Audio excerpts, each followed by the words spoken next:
World Championship Wrestling was once the largest and most successful professional wrestling promotion in the United States.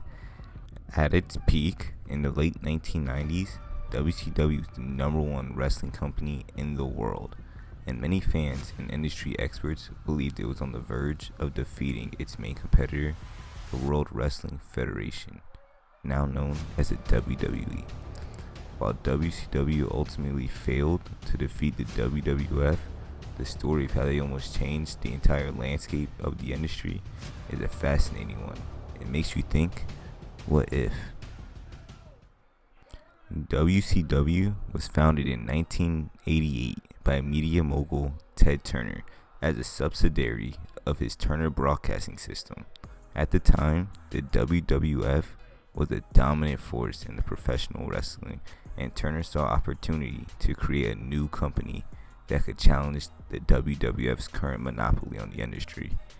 They quickly established themselves as a major player in the wrestling world, thanks in part to its strong financial backing and access to superstations like TBS and TNT.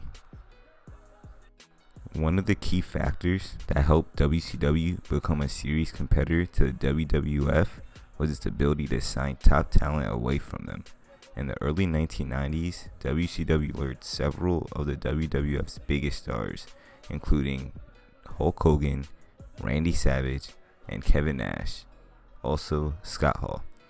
These high-profile signings gave WCW instant credibility, and many fans began to see them as a legitimate alternative to the WWF. Another factor that contributed to WCW's success was its innovative approach to professional wrestling. In the mid-1990s, the company introduced several new concepts, such as a new world order, a new storyline that saw several top WCW stars band together to form a powerful faction that took over the company.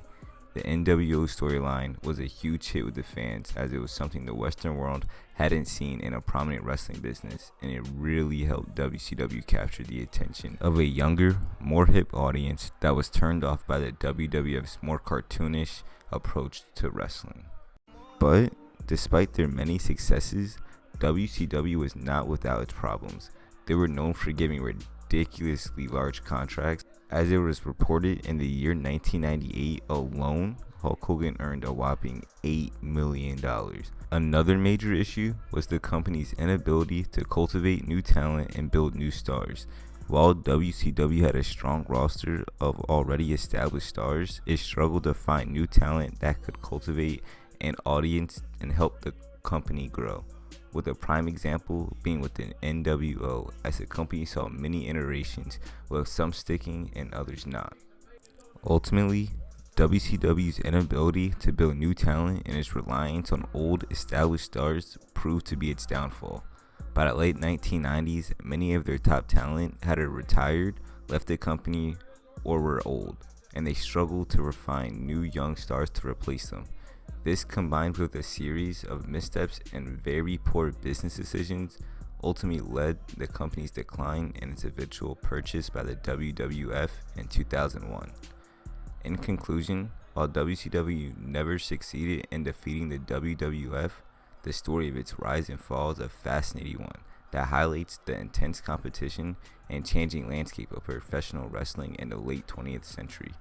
WCW's innovative approach to wrestling and its ability to sign top talent from the WWF and its innovative storylines that made it a major force in the industry made it become very close to defeating the WWF.